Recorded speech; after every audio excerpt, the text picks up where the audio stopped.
Welcome to the South Defense Missile City. That phrase pops up quite a bit, doesn't it? It does. You sort of picture these huge underground bases packed with missiles, ready to go, maybe even drone hangars, fighter jet bunkers, that kind of thing. Yeah, the dramatic stuff. Exactly. But today, we're going to dig into something maybe a little less discussed, but honestly just as important. Iran's underground facilities for actually building ballistic missiles. Right, the manufacturing side. They showed some of this off back in, February 2019. And, for anyone interested in defense tech and military affairs, thinking about what this means for future conflicts, well, it's pretty significant. It absolutely is. Seeing finished missiles is one thing, but having the capability to actually produce them, refine them deep underground, that's a different level strategically. Yeah. So if you're trying to understand how nations project power, how they ensure security, then looking at these underground production hubs, it's essential now. Okay. So our goal today is really to explore why. Yeah. Why make this move underground? What's the thinking behind it? Right, let's unpack that. I mean, it sounds like a massive undertaking, engineering-wise, logistics. Why bother burying the factories? Aren't the missiles themselves the main strategic piece? Well, yes and no. Ballistic missiles are definitely key strategic assets, big deterrents for many countries. Right. They cost a fortune. Huge slices of defense budgets go into building them, maintaining them, developing new ones. So, it's absolutely vital to protect not just the missiles you have, but also your ability to make more. Ah, okay. The production capability itself. Exactly. You need to safeguard the source. Yeah. You wouldn't want your only missile factory taken out in the first hour of a conflict. Mm-hmm. That capability needs to survive. Yeah, that makes total sense. Losing the ability to replace or build new ones would be, catastrophic. Yeah. Okay, so building one. It sounds complicated. Can you give us a rough idea? What are the main parts? Oh, it's incredibly complex. Multi-stage. Mm-hmm. Think super advanced model rocketry, but on a massive scale with extreme precision. You've got the warhead, obviously, then the brains, the electronic boards, the guidance system, the booster, the rocket motor, that gives it the push. Right. Control surfaces, fins maybe, the tanks for the fuel, whether it's liquid or solid, and of course the fuel itself. Wow. And yeah, making each of those components involves some pretty serious technical and technological hurdles.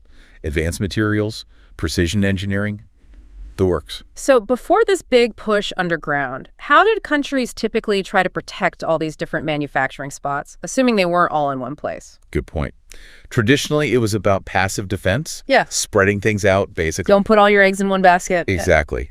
Disperse the facilities geographically, make it harder for an enemy to hit everything. Yeah. Also, locating them far from borders just to buy more time. Makes sense. And then you'd reinforce the buildings, harden them, maybe even build them in naturally protected areas like deep valleys or mountain ranges. Standard stuff, really. Right, all logical ways to protect things on the surface. Which brings us to this shift, moving it all, or parts of it, underground. What's the big advantage there? And I guess, what are the downsides? What new problems does that create? The main advantage is pretty obvious. Mm-hmm. Dramatically better protection against air attack. Tons of earth and rock make for pretty good armor. Can't argue with that. But yeah, it brings a whole new set of headaches. Engineering challenges, logistics, just maintaining a stable, workable environment deep underground, getting materials, people, everything in and out efficiently in confined spaces. It's not trivial. And like you said, these different parts might be made in different places above ground. How does that vulnerability kind of push the argument for going underground? That's a huge driver.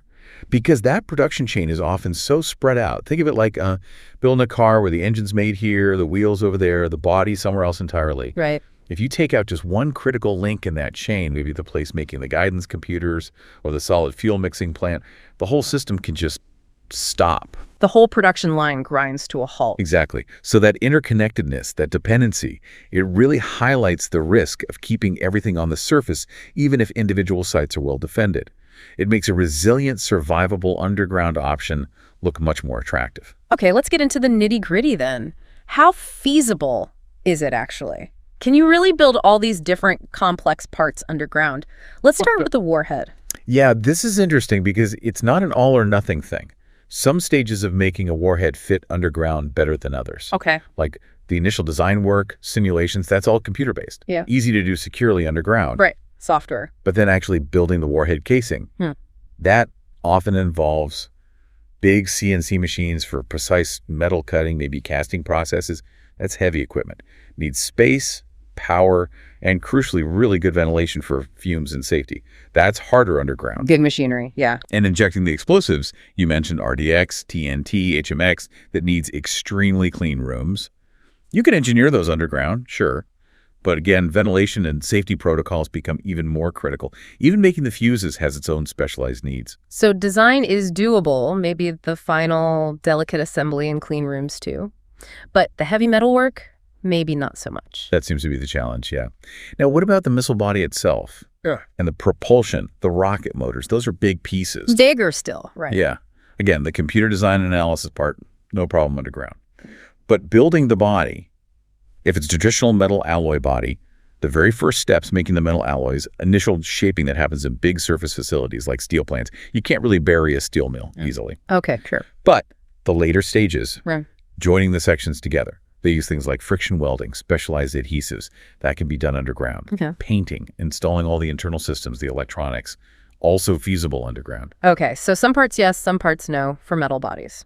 But here's where it gets really interesting. Newer missiles increasingly use composite bodies, Right. carbon fiber, that kind of thing. Lighter, stronger. Exactly. And the process for making those, cutting the fiber, winding it precisely onto molds, injecting resin, curing it in big ovens called autoclaves, Mm-hmm. a lot of that can potentially be moved underground. Ah. You need a very controlled environment, Mm-hmm. temperature, humidity, cleanliness, but that's something you can engineer underground, Mhm. maybe even better than on the surface sometimes. That's a really key point. So this trend towards composites actually makes underground production more viable for the main body. It seems that way, yes. Yeah. It potentially reduces the dependence on those big, surface-bound, heavy industries for the initial metal stages. Okay, so this isn't just theory. Iran actually showed us something in February 2019. What did we see? Right. Alongside unveiling a missile called Daysul, they gave a tour, essentially, of parts of an underground facility. Oh. We saw these really long tunnels, look like assembly lines, maybe painting areas for boosters and warheads. Right. And separate halls set up for assembling and, importantly, testing electronic components, including the INS, the inertial navigation systems. The guidance brain. Why is testing that underground significant? Well, testing INS properly involves simulating the missile's flight motions. They use these complex rotating tables.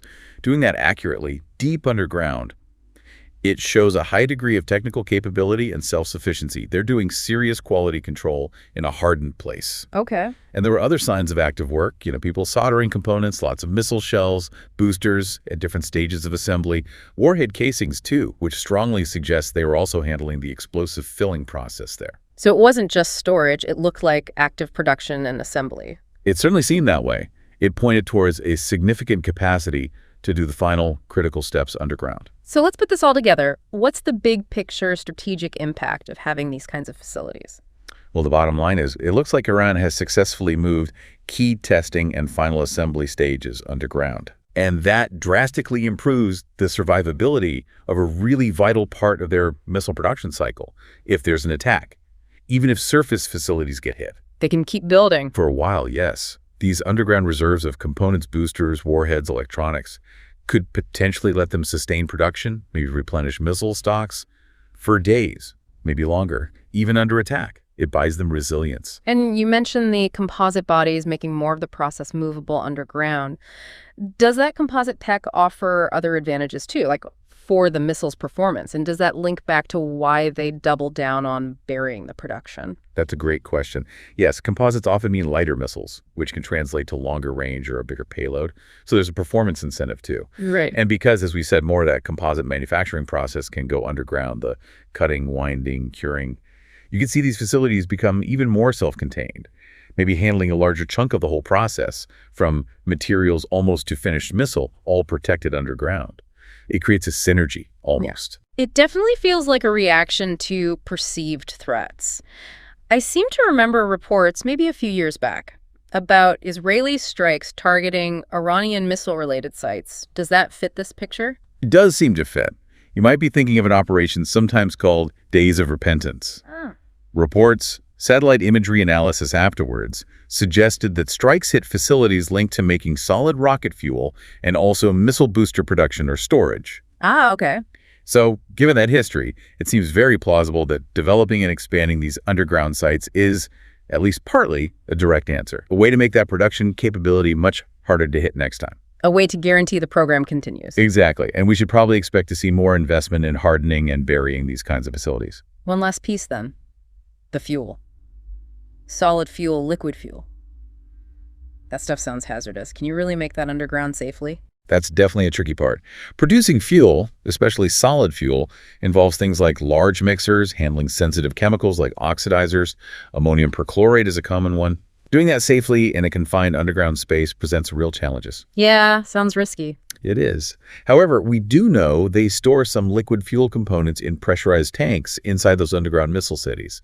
So they're clearly working on managing at least some fuel logistics underground. Complete fuel production might be harder to bury entirely, but storage and handling, maybe some final mixing, it's an area they are likely working on. Okay, so wrapping this up. The big takeaway seems clear. Iran has made a major strategic investment in moving crucial parts of missile production testing, final assembly, maybe more over time underground.